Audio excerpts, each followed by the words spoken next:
like I said, we in our picture, in my picture, I had my plan was to start my baking game with the intro slide, and then I had my ingredient slide, and I've got these different choices, and each choice takes you to another slide depending on which choice you chose.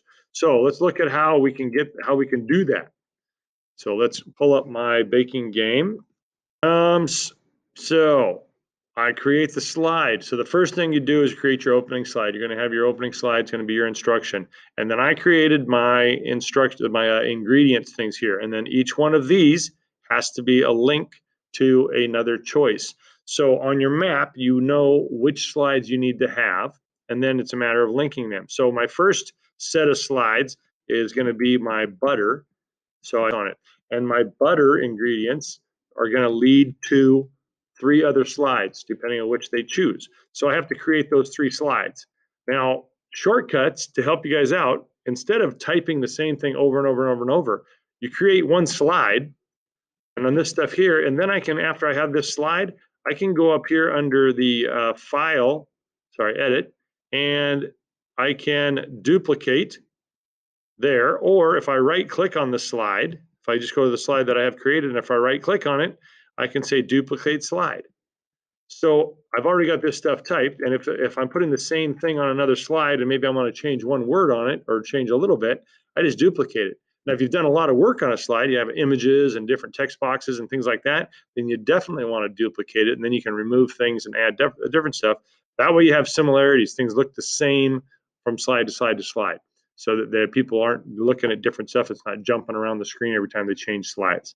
So I duplicate that and I make 3 slides, and each one of them say something a little different. So then after I duplicated this slide, then I go to the next slide and say, oh, it looks like there's too much butter. First one was not enough butter. Next one is too much butter. And then this one I made is, hey, just the right amount. But notice that down below on my return to ingredients, that's in the same spot on each slide, because when I change slides, notice it doesn't move at all because I duplicated the slides. So that's where your consistency stays there, by duplicating slides. Otherwise, I would have to move that each time and try to get it in the same spot each time. And it would be different if they go from one slide to the slide, different slides. So duplicating slides makes it a lot easier just to make slight changes.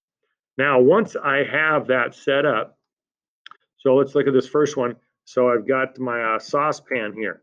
So I've got saucepans. I'm going to make 3 slides for my saucepans. Now, what's nice is it doesn't matter the order they're in on the side over here, because I'm going to link them, but I do keep them in somewhat in order so I can find them easier. So I'm going to scroll down here, and I know that my last slide that I made here was the saucepans. So on my first slide here, I have my saucepans. I have my small saucepan, my medium saucepan, and my large saucepan. And down below here, I have already created these slides. Here's marshmallows, marshmallow Rice Krispies, and then saucepan. So now I need 2 other slides, one that's too small of a saucepan or too large of a saucepan. So again, I'm going to right click and I'm going to duplicate the slide. And now I have 2 slides that are exactly the same. So the first one, I'm going to change that, oops, that looks like, and I'm going to change that one. That would be too small. And then I still have my return to ingredients on there because I duplicated it. All right, and then I need to make one that's too large. So I'm going to duplicate that slide again, duplicate, and that's going to be another oops, but that one is simple change, large. Okay, and then I'm going to say, okay, so I've got my 3 slides. So this is a oops, too small, oops, too large, and then my last slide is awesome, the right saucepan. So I've got those 3 set up. So now this is where I link them. So I go back to my ingredients thing, and my small saucepan is the first one I'm going to do. So a small saucepan we said is too small.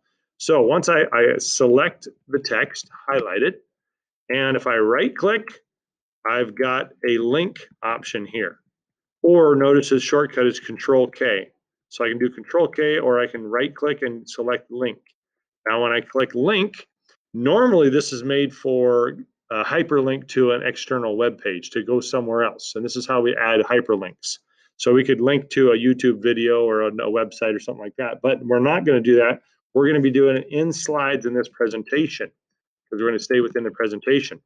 So I'm going to click on the slides. Now it's hard to see this, but I can scroll down and it tells me all the slides. Now, if I paid attention to what slide number it was, then I could scroll down here and I could see which one it was. And I remember looking at this, it looks like it's slide 10. So I would scroll down here to slide 10 and I'm going to scroll down to slide 10 and it won't let me to pick 10. It's right below, there it is, 10, small saucepan. Okay, and apply. So now that link goes to my slide 10. And then to do the same thing with my medium saucepan. So when they click on this and they click on that, it will jump to that one there and it's the wrong one. And then of course I have my hyperlink there that takes me back to the ingredients slide. So that's the way that you would add a hyperlink. Now, other things, I mentioned one of the things that someone said they wanted to do, what was it, an escape room. That would be kind of cool. So I'm going to add a new slide here. Just click on the plus up top here, add a new slide. And let's say that your escape room was a picture. So we don't need, I'm going to select these text boxes and delete them. I don't need those at all, but I can insert a picture. So let's go up here and we're going to insert an image. And let's say search the web for bedroom. So I type in bedroom. Okay, let's go something that looks like, oh, it's a cluttery one there. Let's do that one. Okay, that's a cluttery one. Got a lot of stuff in it, a lot of decorative stuff. So I'm going to go ahead and make my picture, and I would maybe you need to have some instructions on there. So then on the side there, I could insert a text box and say, click on an item for instructions. Okay, so that's my instructions so that they have that so they know what to do. And then let's say we say, okay, there's the lamp over here. And we could say, okay, that's going to be a choice. They would click on the lamp to either turn it on or turn it off. So we could add a slide then. Let's go to add another slide.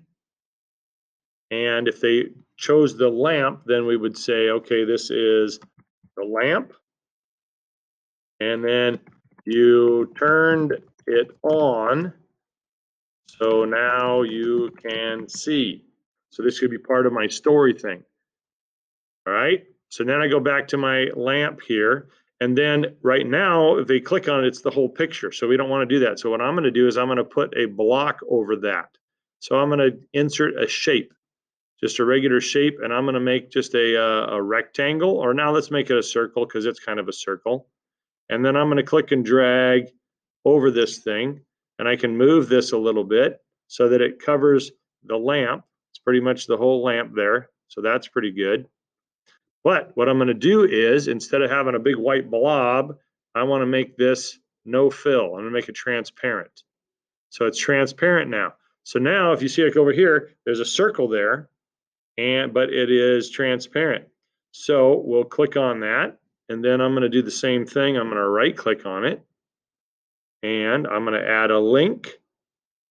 And we're going to do slides in this presentation because when they click on the link, we want them to jump to another slide.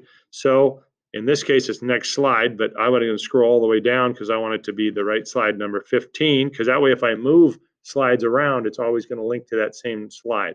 So it applies. So now we've got a link on that. So now when they look at this and say, oh, what do I do? Okay, I'm going to click on the link.